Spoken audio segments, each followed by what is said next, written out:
అందుకోసమే ప్రధాన వార్త మీకు రాయడం జరిగింది. సమాజ రక్షణ కోసం రాజులని యువరాజులా పోరాడుతున్నారు. సమాజ రక్షణ కోసం భారత రాజ్యాంగం ప్రమాదాలు ఉందంటే నిలబడ్డాను. భారత రాజ్యాంగం ప్రమాదాలు ఉందంటే ముఖ్యమంత్రి మీద దేశ ప్రధాని మీద పోటీ అనేది. ఇంతకన్నా పెద్దోళ్ళు ఉండరు. ఈ దేశాన్ని పరిపాలించేటువంటి ప్రధానమంత్రి, ఈ రాష్ట్రాలను పరిపాలించేటువంటి ముఖ్యమంత్రి, వాళ్ళ మీద ఎవరైనా సాహసం చేస్తారా? కనీసం నామినేషన్ వేసేటువంటి ప్రయత్నం చేస్తారా? కనీసం వాళ్ళ ఊహకన్నా అందుతుందా? పోటీ చేయాలన్నటువంటి ఆలోచన అయినా వస్తుందా? కోట్ల రూపాయలు ఉన్నటువంటి మేధావులు కానీ, కోట్ల డబ్బులు ఉన్నటువంటి బిజినెస్ మ్యాన్లు కానీ కనీసం సాహసం చేస్తారా? ఎవరికి వస్తుంది? ఎవరికి ఆలోచన వస్తుంది? ఎవరైతే నిజంగా వెలువయ్యబడి అవమానాలకు గురైనటువంటి వ్యక్తులు ఎవరైతే ఉన్నారో, రాజ్యాంగాన్ని హేళన చేసేటువంటి వ్యక్తులు ఉన్నారో, వాళ్లకు బుద్ధి చెప్పాలని ఈ ప్రాణమే వదిలేని నేపథ్యంలోని యువరాజుల వాళ్ళ మీద పోరాటం చేయడం జరిగింది. ఏ విధంగా అంటే నాకు రాజ్యాంగం కల్పించిన ఓటు హక్కు ద్వారా, రాజ్యాంగం కల్పించిన ఓటు హక్కు ద్వారా యువ యోధులుగా అయ్యేలా ముఖ్యమంత్రి మీద దేశ ప్రధాని మీద పోటీ చేయడం జరిగింది. ఇది ప్రధానంగా నేపథ్యం. తనకు కష్టాలు, నా కష్టాలు కొత్తేమీ కాదు, బాధలు అంతకన్నా కొత్తేమి కాదు, నిందలు అంతకన్నా ఇంకా చెప్పలేము, ఇక అవమానాలకి అంతకన్నా కొత్తేమి కాదు. ఇవన్నీ బాబాసాహెబ్ అంబేద్కర్ పడ్డ కష్టంలో నాకు గింత కూడా కాదు. ఆయన పడ్డ కష్టంలో, ఆయన పడుతున్న బాధలో, ఆయన అనుభవించిన బాధల్లో ఇప్పుడు నేను పడుతున్న బాధలు కొత్తేమీ కాదు. నేను బాబాసాహెబ్ అంబేద్కర్ ఆదర్శం తీసుకున్నా కాబట్టి ఇవి మనకు పెద్ద ఇబ్బంది లేదు. అవమానించేది ఈ సమాజమే, ఏలన చేసేది సమాజమే, నిందలేసేది సమాజమే, ఇబ్బందులకు గురి చేసేది సమాజమే, ఆర్థికంగా అణిచివేసేది కూడా సమాజమే. ఇంత టెక్నాలజీ ఉన్న తర్వాత కోట్ల రూపాయలు సంపాదించేటువంటి మనం ఇలా ఉన్నటువంటి బాబాసాహెబ్ అంబేద్కర్ కాలంలో ఈ pay back to the society ఉన్నప్పటికీ కూడా చేయలేనటువంటి దౌర్భాగ్య పరిస్థితిలో ఈరోజు ఆర్థికంగా ఉండి కూడా మనం సాయం చేయలేనటువంటి పరిస్థితులు ఉన్నాం. ఈ అవమానాలు ఇవేవి కొత్తేమీ కాదు. అందుకోసమే రాసిన ప్రధాన వార్త. జైభీం టీవీ తన ఊపిరిగా, జైభీం పత్రిక తన ప్రాణంగా భావిస్తూ 32 సంవత్సరాల నవ యువకుడు ప్రజాస్వామ్య రక్షణ కోసం పాటుపడుతున్న తీరు యావత్ సమాజం నివ్వెరపోయేలా చేసింది. వరంగల్ జిల్లా రాయపర్తి మండలం తిరుమలాయపల్లి గ్రామంలో 12/6/1993లో జన్మించిన డాక్టర్ బరిగెల శివ 2008లో జర్నలిజంలో అడుగుపెట్టిన నాటి నుండి పలు ప్రధాన టీవీ రంగంలో పనిచేసి జర్నలిజంపై తన అనుభవాన్ని పెంచుకున్నారు. 4 సంవత్సరాల్లోనే తనలోని ప్రతిభను వెలుగులోకి తెచ్చుకొని పత్రిక టీవీ రంగాన్ని స్థాపించాలని నిశ్చయించుకున్నారు. తెలంగాణ ఉద్యమంలో సీనియర్ జర్నలిస్టులతో కలిసి గల్లీ నుండి ఢిల్లీ దాకా పోరాడిన అనుభవాన్ని తన జీవిత చరిత్రను పోరాటాలకు నిదర్శనంగా నిలిచిపోయే పుస్తకంను రాసుకున్నారు. తన బాల్యం నుండి డాక్టర్ బాబాసాహెబ్ అంబేద్కర్ జీవిత చరిత్రను క్షుణ్ణంగా చదువుకుంటూ ఎలాగైనా జైభీం నినాదంతో ముందుకు రావాలని బలంగా విశ్వసించారు. సరిగ్గా 2012లో జైభీం టీవీ స్థాపించి 2011లో ఢిల్లీకి వెళ్ళి రీసెర్చ్ చేయించడం జరిగింది. దానికి తోడు Jai Bhim news paper, Jai Bhim group of organisation కూడా మొదలుపెట్టడం జరిగింది. ఇది జీవితంలో చిన్నది మాత్రమే, మీకు ఇచ్చేది జస్ట్ ఇంట్రడక్షన్ మాత్రమే. ఎందుకోసం చెప్తున్నంటే ఆ బాధల కన్నీళ్ళు ఏ విధంగా ఉంటాయో, అవమానాలు ఏ విధంగా ఉంటాయో చెప్పడానికి ప్రధానంగా రాసినటువంటి వార్త.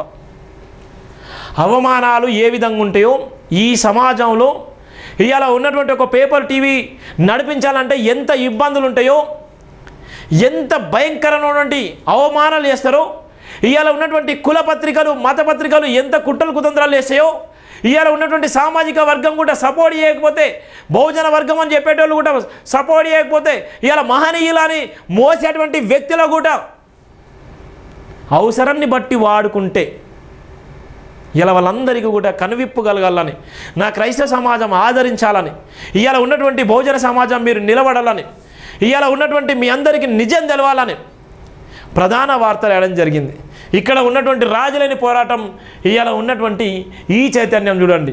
ఇక్కడ ఉన్న నేపథ్యంలో దేశ ప్రధాని మీద ముఖ్యమంత్రులను పోటీ చేసిన క్రమంలో ఇవాళ ఉన్నటువంటి భారత రాజ్యాంగాన్ని పట్టుకొని, రాజ్యాంగ రక్షణలాగా భారత రాజ్యాంగాన్ని పట్టుకొని ఎక్కడ కూడా రాజీ పడకుండా ఆయన ఇచ్చినటువంటి మార్గాన్ని, ఆయన చెప్పినటువంటి మార్గంలో ఇలా ఒంటరి పోరాటం వెళ్ళి రాజులేని పోరాటం చేయడం జరిగింది. భారత రాజ్యాంగాన్ని పట్టుకొని ఒక పక్కన రాస్తూనే, ఒక పక్కన చైతన్యం చేస్తూనే, ఒక పక్కన అవమానాలు భరిస్తూనే, ఒక పక్కన నిందలు మోస్తూనే యువకుని పోరాటము సమాజానికి ఎంత ఆదర్శమో అనే నేపథ్యం. ఇక్కడ ఉన్నటువంటి వారణాసిలో చర్చి, అది వారణాసిలో ఇక్కడ ఉన్నటువంటి ఫోటో, ఇది చర్చి, వారణాసిలో చర్చి. ఇక్కడ ఉన్న నేపథ్యంలో దేశ ప్రధానమైన పోటీ చేసిన నేపథ్యంలో, ముఖ్యమంత్రి పోటీ చేసిన నేపథ్యంలో భారత రాజ్యాంగాన్ని పట్టుకొని ప్రమాణం చేయడం జరిగింది, ప్రచారం చేయడం జరిగింది, ప్రమాణంతో పాటు ప్రచారం కూడా చేయడం జరిగింది. ఇక్కడ ఉన్న నేపథ్యంలో నేను చేసినటువంటి ఒంటరి పోరాటం పేపర్ గ్రూప్ ఆఫ్ ఆర్గనైజేషన్స్ స్థాపించిన మరొక మైలురాయిని చేరువ చేసింది. 2008 నుండి 2012 వరకు వివిధ టీవీ పత్రికా రంగాల్లో పనిచేస్తున్నప్పుడు కరడుగట్టిన కష్టాలను, కళ్ళలో నీటి బాష్పాలతో కూడిన బాధలను దిగమింగుకొని, అవమానాలను, కష్టాలను, దుఃఖాలను, బాధలను ఎదుర్కొని కేవలం అనుభవం కోసమే పనిచేశారు. వ్యవసాయ కుటుంబంలో జన్మించిన జైభీం చైర్మన్ బాల్యం మొదలుకొని ఉన్నత విద్య వరకు ప్రభుత్వ విద్యా సంస్థల్లో చదువుకోవడము, ప్రభుత్వ విద్యపై, ప్రభుత్వ విద్యా సంస్థలపై అలుపెరగని పట్టు సాధించే వరకు తీర్చిదిద్దింది. BA, LLB, MCJ ఇలాంటి కోర్సులను కూడా చదువుకున్నటువంటి నేపథ్యం. BA, LLB, MCA చదువుకుంటూనే సమాజంలో ఉన్నటువంటి జైభీం టీవీని నడిపించడం జరిగింది. జైభీం ఆశయం కోసం నడిపించడం జరిగింది. ఇలా నడిపించుకుంటూనే ఇలా సమాజం పట్ల ఇలా పట్టు సాధించిన నేపథ్యం ఉంది. జైభీం సంస్థ నిర్మాణం బలోపేతం చేశారు. ప్రజాస్వామ్యాన్ని రక్షించడం కోసం పోరాటం ప్రారంభంగా భావిస్తున్న జైభీం చైర్మన్ మంచికి మంచి, చెడును చెడు అనడంలో మునగాడిలా ముందుకు సాగుతున్నారు. ప్రారంభ దశ నుండి ఒంటరి పోరాటానికి అలవాటు పడిన జైభీం చైర్మన్ సొంత వర్గాల సహకారం లేకున్న సైనికులా పోరాడుతున్నారు.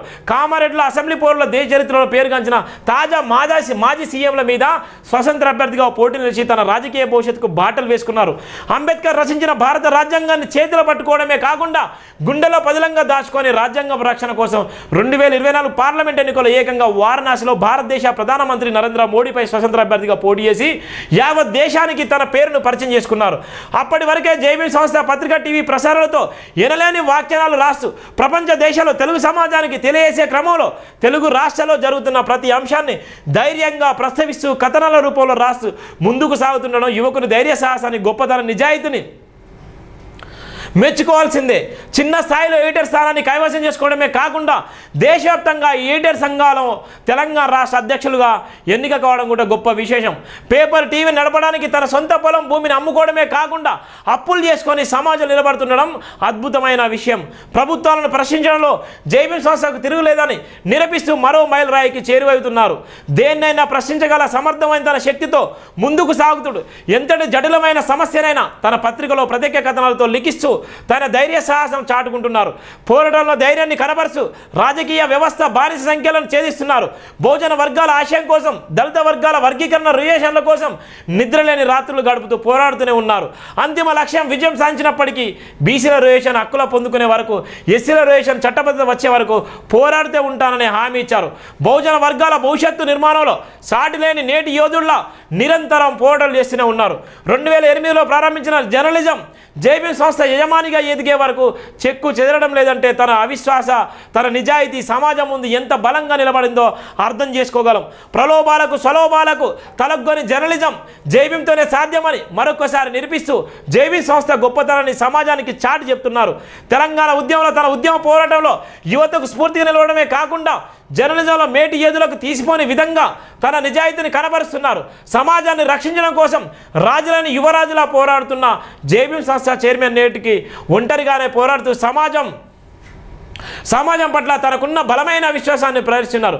తన కష్టాలు కొత్తేమీ కాదంటూ బాధను దిగమింగుకొని ఆర్థికమైన సమస్యలను అతి కష్టం మీద నెట్టుకొస్తూ హైదరాబాద్ ప్రధాన ప్రాంతంలో జైభీం సంస్థ నిర్మించుకొని తన అనుకున్న లక్ష్య సాధన కోసం సాధించే వారికి పోరాడుతూనే ఉంటానంటూ సమాజానికి శక్తివంతమైనటువంటి సంకేతాన్ని ఇచ్చారు. సమాజంలో అందరూ బాగుండాలి, అందులో నేనుండాలని కోరుకునే చాలా తక్కువ మంది ప్రముఖుల్లో జైభీం చైర్మన్ ముందు వరుసలో ఉండడం తన గొప్పతనంగా భావించాలి.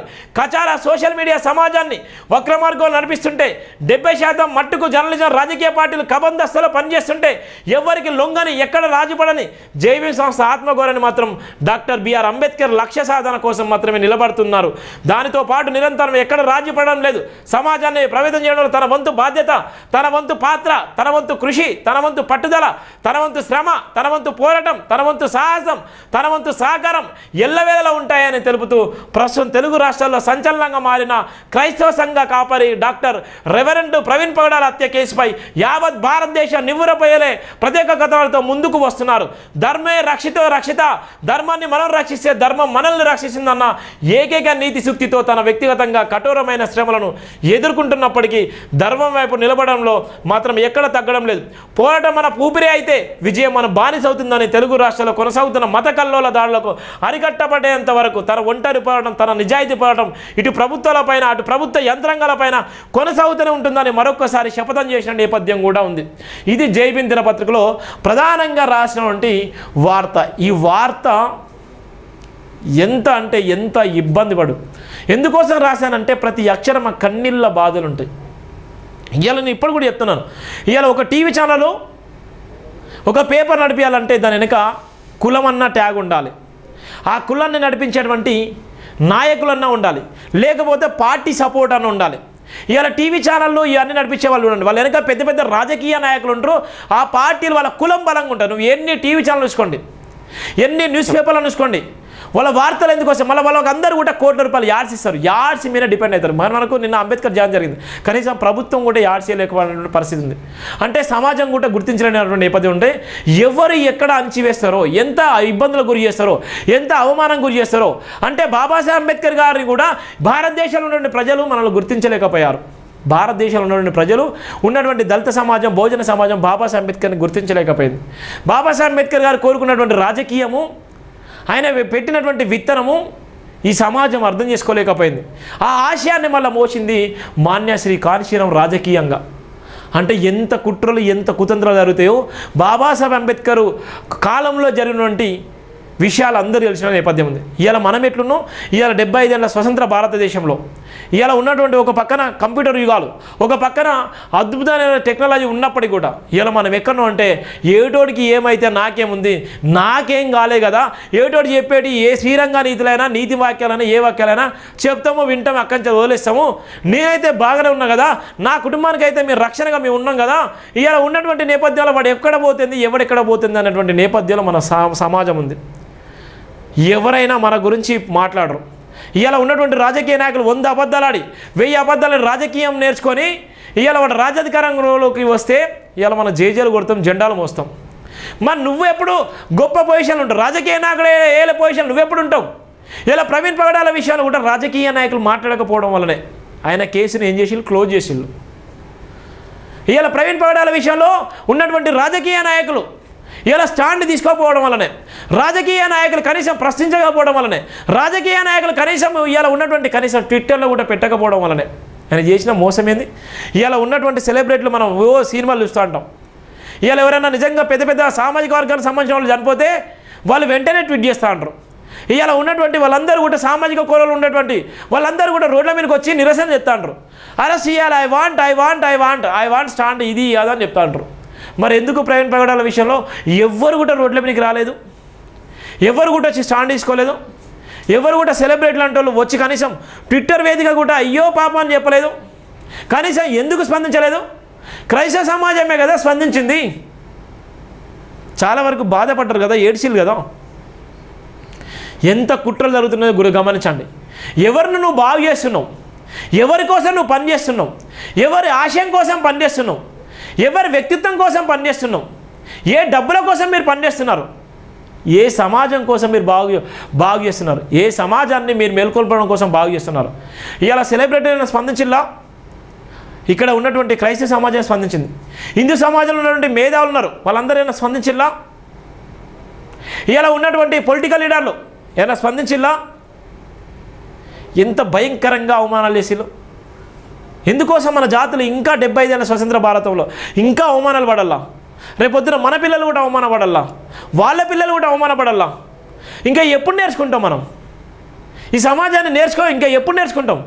మనం నేర్చుకున్న లేపేవాడు ప్రపంచాన్ని వెళ్తున్నాడు, కనీసం ఊరు నుంచి బయటికి పోయేటువంటి పరిస్థితి అన్న ఉందా. ఎంత దారుణమైన పరిస్థితిలో ఉన్నాం, ఎంత భయంకరమైన పరిస్థితిలో ఉన్నామో. దయచేసి జైభీం టీవీ మీకు అండగా ఉంటుంది, జైభీం దినపత్రిక మీకు అండగా ఉంటుంది. జైభీం టీవీ ఉన్నటువంటి నేపథ్యంలో అనేక మందికి ఉద్యోగ అవకాశాలు కల్పించడం జరిగింది, అనేక మందికి భరోసాను కల్పించడం జరిగింది. ఇలా భారత రాజ్యాంగ నిర్మాత బాబాసాహెబ్ అంబేద్కర్ రచించిన రాజ్యాంగాన్ని కాపాడడం కోసం 24/7 జైభీం అనే ఈ సమాజానికి సవాళ్ళు ఇస్తుంది. అందుకోసమే జైభీం దినపత్రికలో ప్రధాన వార్త కూడా మీకోసం రాయడం జరిగింది. దయచేసి జైభీం టీవీని సబ్స్క్రైబ్ చేసుకోండి, షేర్ చేయండి, విలువైన కామెంట్ చేయండి, pay back to the society అండి. ఈ వీడియోలు వందలాది మందికి షేర్ చేయండి. దయచేసి క్రైస్తవ సమాజమా ప్రవీణ్ పగడాల విషయంలో స్టాండ్ తీసుకుంది. జైభీం టీవీ నిర్ణయం ఎప్పటికీ సవాల్ వేస్తూనే ఉంటుంది, మీ అందరికీ కూడా అండగా ఉంటుంది. ఇలా ఉన్నటువంటి ప్రవీణ్ పగడాల విషయంలో జరుగుతున్నటువంటి కుట్రలు కుతంత్రాలు ఏ విధంగా అయితే పసిగట్టలేక మనం పోయామని వాళ్ళు పైచాచికానం పొందుతున్నారో ఇది పెద్ద ఎత్తున కూడా జరిగేటువంటి భయంకరమైన ఉద్యమం వాళ్ళకి అర్థమైతలేదు. ఈ ఉద్యమానికి మీరు అండగా ఉండాలి. జైభీం టీవీని ప్రతి క్షణం చదువుతూనే ఉండాలి, చూస్తూనే ఉండాలి.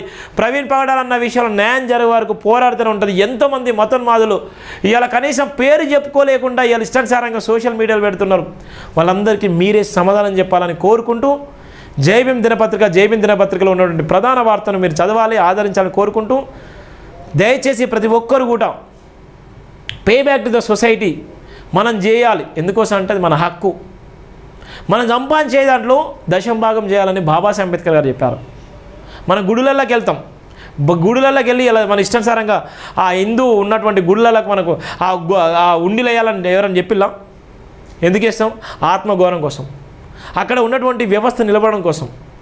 బాబాసాహెబ్ అంబేద్కర్ గారు ఎవరైతే ఏ సామాజిక వర్గాలకు బోధించి సమకరించి పోరాడని చెప్పిండో, మనం బోధించాలి, సమకరించి పోరాడాలంటే మనం ఆర్థికంగా నిలబడాలి.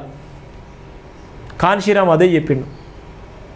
ఆ నినాదంలోకి మనం రావాలి. అప్పుడప్పుడు మహానీయులను చదవండి, బైబిల్తో పాటు మహానీయులను కూడా చదవాలని కోరుకుంటూ ప్రతి ఒక్కరు కూడా జైభీం టీవీని సబ్స్క్రైబ్ చేసుకోవాలని కోరుకుంటూ ప్రతి ఒక్కరు ఆదరించాలని కోరుకుంటూ ప్రవీణ్ పగడాల విషయంలో స్టాండ్ ఇంకా భయంకరంగా రాబోతుంది, ఇంకా భయంకరంగా నిలబడబోతుంది. ఇంకా పాఠశాలలు కూడా హత్య చేయబడదు, ఇంకా పాఠశాలకు అన్యాయం జరగొద్దన్న నేపథ్యంలో జైభీం టీవీ మీ అందరికీ అండగా ఉంటుందన్న నేపథ్యంలోనే ఈ యొక్క జైభీం టీవీ లైవ్ ద్వారా ప్రపంచం చూసేటువంటి మీ అందరికీ కూడా జైభీం టీవీ ఎప్పుడు అండగా ఉంటుందన్న నేపథ్యంలో తెలియజేస్తుంది. థ్యాంక్ యూ సో మచ్ అండి. జైభీం మీ అందరికీ.